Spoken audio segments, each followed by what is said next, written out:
السلام علیکم ورحمۃ اللہ وبرکاتہ۔ اللہ تعالیٰ آپ سب کو اپنے فضل و رحمت سے اپنی رحمتوں کے حصار میں رکھے۔ آج کی ویڈیو میں ہم حضرت ابوبکر صدیق رضی اللہ تعالیٰ عنہ کے ایمان لانے کے واقعے کے بارے میں جانیں گے۔ مردوں میں آپ صلی اللہ علیہ وآلہ وسلم پر سب سے پہلے سیدنا حضرت ابوبکر صدیق رضی اللہ تعالیٰ عنہ ایمان لائے۔ حضرت ابوبکر صدیق رضی اللہ تعالیٰ عنہ پہلے ہی آپ صلی اللہ علیہ وآلہ وسلم کے دوست تھے۔ پیارے نبی صلی اللہ علیہ وآلہ وسلم اکثر ان کے گھر آتے اور ان سے باتیں کیا کرتے تھے۔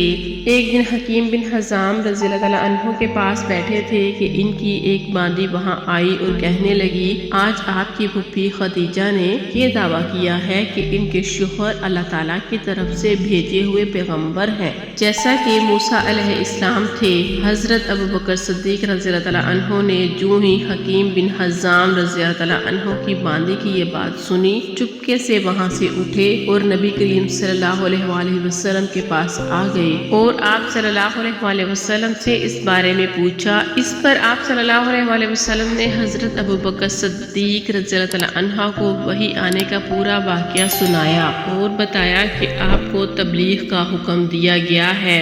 یہ سنتے ہی حضرت ابوبکر صدیق رضی اللہ تعالیٰ عنہ نے عرض کیا، میرے ماں باپ آپ پر قربان، آپ بالکل سچ کہتے ہیں، واقعی اللہ کے رسول ہیں۔ آپ کے اس طرح فوراً تصدیق کرنے کی بنا پر نبی کریم صلی اللہ علیہ وآلہ وسلم نے آپ کو صدیق کا لقب عطا فرمایا۔ اس بارے میں دوسری روایت یہ ہے کہ صدیق کا لقب آپ صلی اللہ علیہ وآلہ وسلم نے اس وقت دیا تھا جب آپ صلی اللہ علیہ وآلہ وسلم معراج کے سفر سے واپس تشریف لائے تھے۔ مکہ کے مشرکین نے آپ کو جھٹلایا تھا۔ اس وقت حضرت ابوبکر صدیق رضی اللہ تعالیٰ عنہ نے اس واقعہ کو سنتے ہی فوری طور پر آپ صلی اللہ علیہ وآلہ وسلم کی تصدیق کی تھی اور آپ صلی اللہ علیہ وآلہ وسلم نے انہیں صدیق کا لقب عطا فرمایا تھا۔ ورث کے حضرت ابوبکر صدیق رضی اللہ تعالیٰ عنہ نے آپ کی نبوت کی تصدیق فوری طور پر کر دی۔ حضرت ابوبکر صدیق رضی اللہ تعالیٰ عنہ کا نام نبی کریم صلی اللہ علیہ وآلہ وسلم نے عبداللہ رکھا، اس لیے کہ اس سے پہلے ان کا نام عبد الکعبہ تھا۔ اس لحاظ سے ابوبکر صدیق رضی اللہ تعالیٰ عنہ وہ پہلے آدمی ہیں جن کا نام نبی کریم صلی اللہ علیہ وآلہ وسلم نے تبدیل کیا تھا۔ حضرت ابوبکر صدیق رضی اللہ تعالیٰ عنہ ویسے بھی بہت زیادہ خوبصورت تھے۔ اس مناسبت سے آپ صلی اللہ علیہ وآلہ وسلم نے ان کا لقب عتیق رکھا تھا۔ عتیق کا مطلب ہے خوبصورت۔ اس کا ایک مطلب آزاد بھی ہے۔ یہ لقب دینے کی ایک وجہ یہ بھی بیان کی جاتی ہے کہ آپ صلی اللہ علیہ وآلہ وسلم نے ان کی طرف دیکھ کر فرمایا تھا، یہ جہنم کی آگ سے آزاد ہیں۔ غرض اسلام میں یہ پہلا لقب ہے جو کسی کو ملا۔ قریش میں حضرت ابوبکر صدیق رضی اللہ تعالیٰ عنہ کا مرتبہ بہت بلند تھا۔ آپ صلی اللہ علیہ وآلہ وسلم بہت خوش اخلاق تھے۔ قریش کے سرداروں میں سے ایک تھے، شریف، سخی اور دولت مند تھے۔ روپے پیسہ بہت فراغ دلی سے خرچ کرتے تھے۔ ان کی قوم کے لوگ انہیں بہت چاہتے تھے۔ لوگ ان کی مجلس میں بیٹھنا بہت پسند کرتے تھے۔ اپنے زمانے میں حضرت ابوبکر صدیق رضی اللہ تعالیٰ عنہ خواب کی تعبیر بتانے میں بہت ماہر اور مشہور تھے۔ چنانچہ علامہ ابن سیرین رحمۃ اللہ علیہ فرماتے ہیں، نبی کریم صلی اللہ علیہ وآلہ وسلم کے بعد حضرت ابوبکر صدیق رضی اللہ تعالیٰ عنہ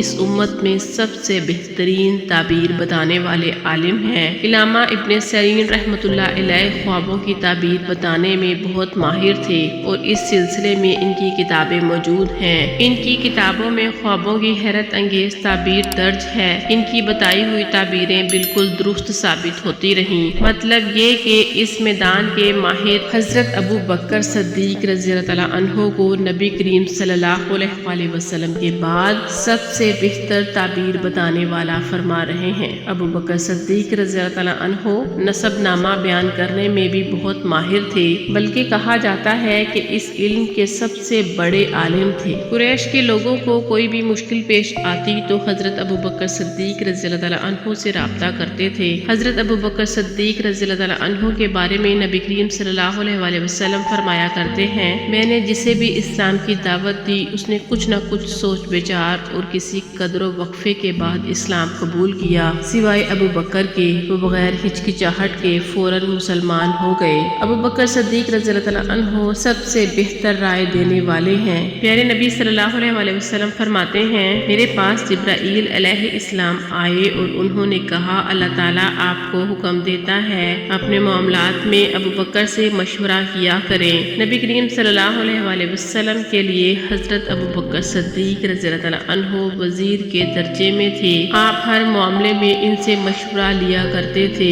ایک حدیث میں آتا ہے، نبی کریم صلی اللہ علیہ وسلم فرماتے ہیں، اللہ تعالیٰ نے میری مدد کے لیے 4 وزیر مقرر فرمائے، ان میں سے 2 آسمان والوں میں سے ہیں، یعنی جبرائیل اور میکائیل علیہ السلام، اور 2 زمین والوں میں سے ہیں، ایک ابو بکر اور دوسرے عمر رضی اللہ تعالیٰ عنہ۔ یہ تھا حضرت ابو بکر صدیق رضی اللہ تعالیٰ عنہ کے ایمان لانے کا واقعہ۔ اگر آپ کو ویڈیو پسند آئی ہو تو چینل کو سبسکرائب کر لیجئے گا تاکہ ہر آئندہ نیو آنے والی ویڈیو کا نوٹیفیکیشن آپ کو ملتا رہے۔ السلام علیکم ورحمۃ اللہ۔